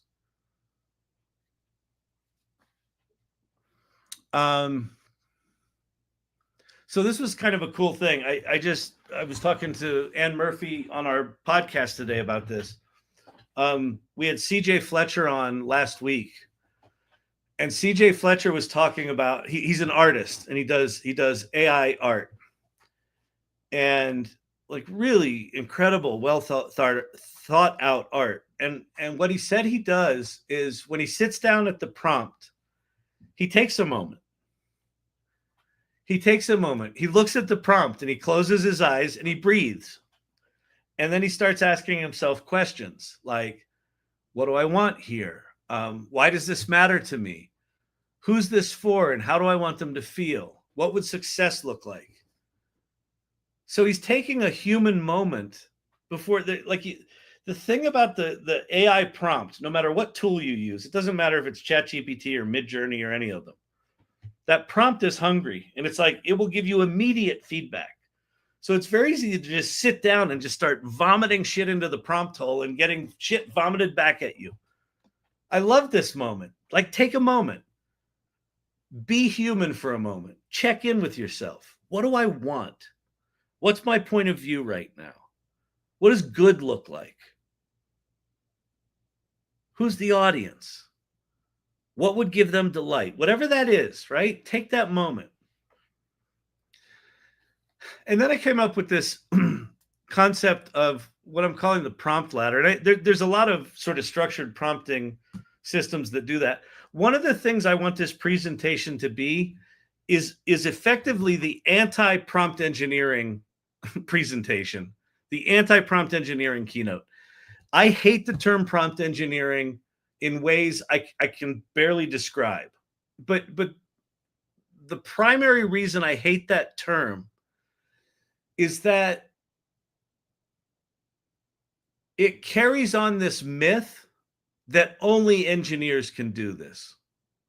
You have to be a prompt engineer. You have to be really smart. You're gonna be engineering prompts. Oh, if you want good results, you're gonna have to engineer that. People are already fucking freaked out enough, right? Like it's. Have you tried to buy an apple recently? When did apples become $17? And then on top of that, I got to learn prompt engineering. You fucking kidding me? So feed your prompt. The idea behind feed your prompt is you already know how to do this, right? And so the prompt ladder idea is you don't have to get fancy. You can start really simply. You can start with like a snack. You can feed your prompt like a one-sentence request. Write a headline about remote work, and it will do that. You need something about remote work, do that. But then you can sort of level up and make it a meal, right? You can add tone, you can add audience, you can add outcome. Write a playful headline about remote work for a blog aimed at startup founders. Ooh, all of a sudden, put a little more meat on the bone, right? A little more meat on the plate. And that's kind of the next level up the ladder. The next level up is a feast. You can layer in goals and structure and story and nuance. Write 3 possible headlines for a thought leadership blog on remote work aimed at skeptical startup founders, not just startup founders, skeptical ones, using a tone that's confident, persuasive, and informal. Oh, okay. So now all of a sudden, To write something like that feast prompt, you have to be decently in touch with what you want, what your point of view is. And if you are, and you feed your prompt that point of view, shit starts to get really good. Sharon Crawford, I can say honestly that I don't send a professional email without using AI to polish my tone. After submitting my original email, helps me really understand what I'm really trying to say. It's great. Being a jack of all trades and having a ready niche becomes a personal obstacle. Oh, not having a ready niche becomes an obstacle. Wolfman Clint, I don't think it's for that long. The jack of all trades, master of none. I honestly think that in the next 3 years, any of us that have that tendency to try to do everything are going to be rewarded. We're going to be a jack of all trades, master of all. Because the AI is going to do the tactical bits. We've always had the ideas. The jack of all trades thing, that's such a fucking disparaging thing. I think this iceberg is about to flip. The jack of all trades, master of none is basically the bottom of the value chain right now are creative generalists. Oh, you have ideas? Oh, you're trying to figure out what our ringtone would sound like, as well as trying to figure out how to code the computer program, and you dabble in art too? Yeah, you're a jack of all trades, master of none. You're at the bottom of the value chain. I think that iceberg is literally about to flip. Where at the bottom of the value chain in the future will be specialists that cling on to a single way of doing something, a single path.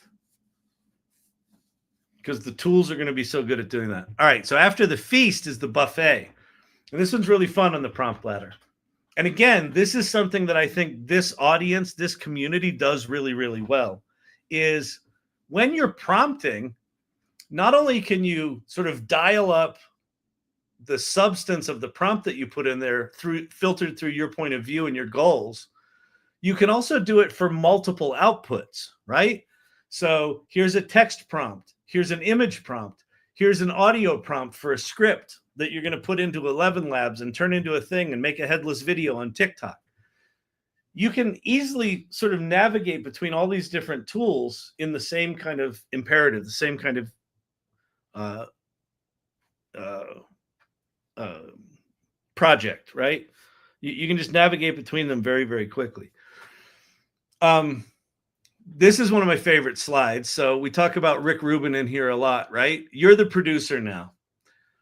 One of the great myths of AI right now, and one of the tropes that I hear a lot is, well, I put something in and it gave me a shitty result. I even hear people that I know that are really into AI will be like, oh, well, I did that prompt and it didn't give me anything good back. And I'll ask them, well, did you tell it wasn't good? Oh, no. Oh, you can do that? Like, a lot of people don't know you can do that. So the myth of you push a button and out comes perfection is bullshit. The truth is AI becomes more powerful when you're the curator, the creative director, the producer, when you have taste, when you have a point of view. And rather than think of AI as a transaction, like a Google search, I put in a prompt, I get back an answer. It's a conversation. It's this two-way ongoing dialogue, right? Great AI outputs are sculpted. It's a process. It's a dialogue, right? You shape it, you refine it, you react to what it puts out. Rarely do first takes win. I would argue, I don't know Rick Rubin. I don't know his story and all the things. I can't imagine there was a song in all of the songs that he's produced that the first take was the one that made it on the album. Like, rarely, right? Why would that happen? It doesn't. So the magic is in your judgment over time. So not only make the prompts more personal and filter through your point of view, but understand that this thing's not going to be perfect when you do it. Again, I know I'm kind of preaching to the choir here. And then I added a slide in about from me to we, how you go from an individual thing to, you can take the same basic idea of your personal point of view and now start to think about it for your team at work, your family, your community group, your bowling buddies, right? And then now you can start to write our prompts rather than you prompts. You can write our prompts, and you can put in your team's mission and brand attributes and strategic challenges and goals and briefs and guidelines. And then there's an example prompt of that. And I think that's it. Yeah, that's it. When you feed your prompt with purpose, personality, and potential, when you feed it you, it will change everything. AI isn't powerful because it's smart. It's powerful because it amplifies your genius. So that's the deck. That's what I presented today. So there you go. And look, there I am as like a hip sci-fi dude. I doubled my fundraising this year, raising 100K for my Humane Society by implementing AI. Perfect, Julie, live, laugh, love. Fucking awesome. Like, you can wait, you get one of these. You can make money with ChatGPT. You can make money with ChatGPT. You doubled your income. That's awesome. Congrats. Tip, use AI to craft and shape your final prompt. Yeah, exactly. That's the other thing. Like, again, like part of creating a you prompt is giving ChatGPT or whatever tool you're using enough context to give you what you want. And some of that context might be, I don't know how to write this prompt. Oh, okay, I'll write it for you.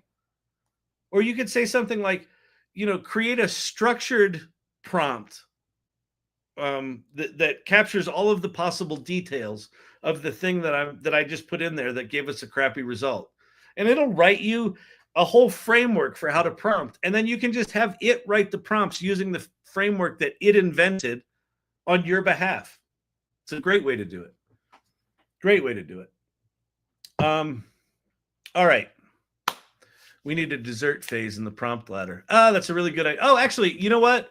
Sharon, that's a really good idea. In fact, let me go.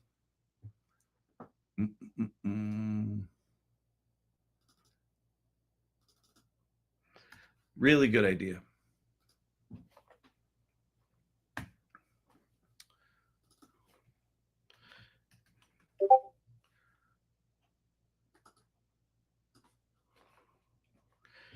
Reward yourself with something tasty. And then I'll put a little note to myself, figure this out. That's a really good idea. Really, really good. Yeah. Anyway, I would love your thoughts. If you paid attention to what I just went through, I would love any thoughts you have on it, ways to improve it, things like that. I think this is going to be something decently foundational for what I talk about. What I'm excited about this is that it's independent of tool. It is completely independent of tool. And I think that this shift from thinking of AI as some sort of efficiency tool to AI as a humanity, as a you amplifier. I think I'm going to be able to talk about this for years and have it be relevant to people. Good looking deck. Thank you. Yeah, I'm really excited about it. I also realized I'm going to go into Photoshop. I assembled this all in Photoshop. I'm going to go into Photoshop and do a bunch of different colors of this. So this is the blue one. I'll have a green one, a red one, a yellow one, orange, right? Do all of the rainbow. So in different contexts, I can have different colors for like either different sections, or maybe if I'm doing something for a brand, I want it to match the brand. Is that a McLaren race suit, Kyle? It's actually pretty close, isn't it? Yeah, I'm driving for McLaren in 2037. So what utility did you use for your presentation? So I did this image here. I can show you the evolution of this. Was kind of fun. Is this it? No.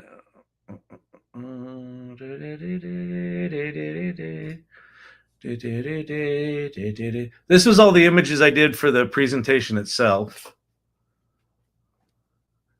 I just did paper cut style. It gave me shitty ones that I didn't like. But there's the Rick Rubin one. And then there was the Rick Rubin one where he had too much hair and he was too orange. There's the ladder. There's a shitty ladder. There's a shittier ladder. There's the meditating dude. So here's where I got pretty close. Oh wait, no, this I just uploaded. No, I just did that for colors. That was the Photoshop thing. There's the U prompt graphic. Here's the it prompt graphic. Did I have there's the start. I think it was a different chat. I had the mouth thing. Hang on. Feed your prompt book outline. Was this it? Oh, look, this was a really bad version of the mouth, right? Like that's horrible. Horrible. Like just like embarrassing. Then there was like the kid monster version of it. Bad.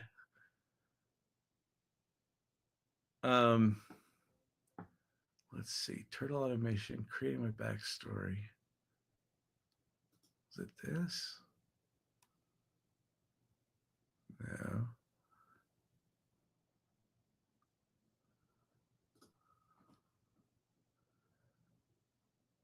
I forget which chat I was in. Oh, you know where I can go? Hang on. I can go to my library.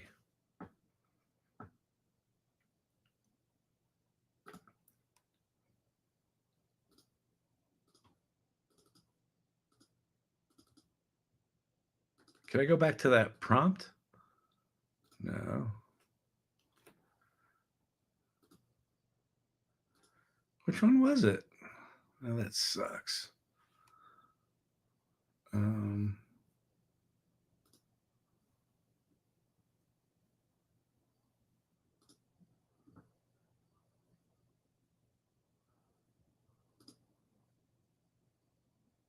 was that one. Quinn is here. I want to show you the mouth evolution because it was kind of cool.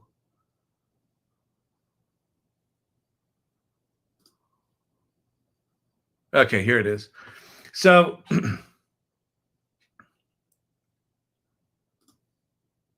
so this image, did it generate this image?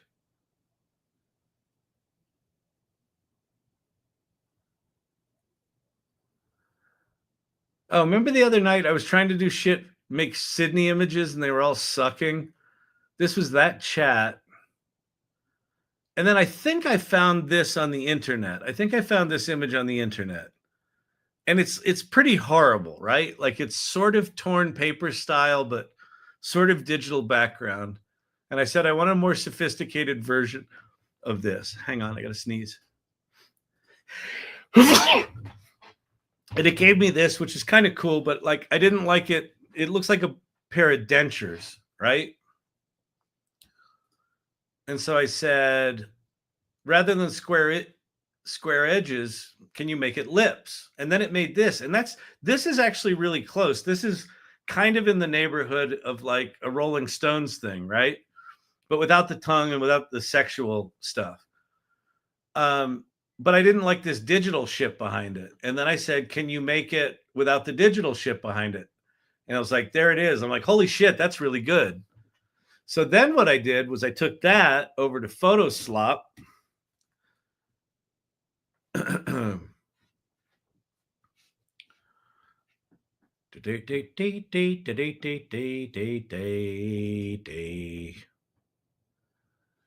And in here, I like masked off the teeth. I made my own prompt box. You know, like there's the thing with the teeth marks out of it. I added in the typography. I expanded the background. Wait, can I?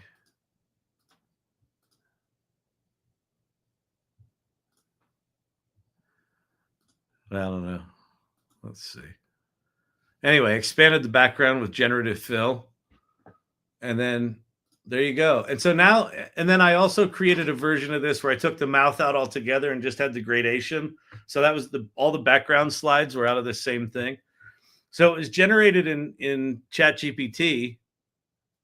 And then this was the beginning of it. And then what I did was, I think I took the Manus version of the thing and I just looked at it for content because it had consolidated most of the slides. And then I just ended up hand editing all of these slides. I just hand edited what I chose to put in there. And like how to lay it out and how to arrange it. So it took me a while. It's only 10 slides, but but they're pretty coherent. I don't like that image. That feels like clip art to me, so I'll probably replace that image. But I kind of like I like the Rick Rubin one. The latter's okay. That dude I like. I like the it prompt and the you prompt. I now have this thing is now cut out as a like I can move this around without the background. So I've now got a little brand kit. And now imagine, 8 different colors of this. I can do all sorts of cool shit. So, all right. That was it. How do I get this guide? Which guide? Oh, this presentation? It's not out yet. I just wrote it today. I mean, well, I wrote it 2 days ago and then I built it today. I think I need to get it another level or 2 more sophisticated, and then I'll probably put it out in the world. The slides were done by Chat GPT. No, the slides were done in Keynote by me. I did all these slides manually. The outline was written in Chat GPT, but I guided it a bunch, right? Like this slide right here, like it's conversation. I didn't just vomit out the slides. Someone told me lead pages or framer. All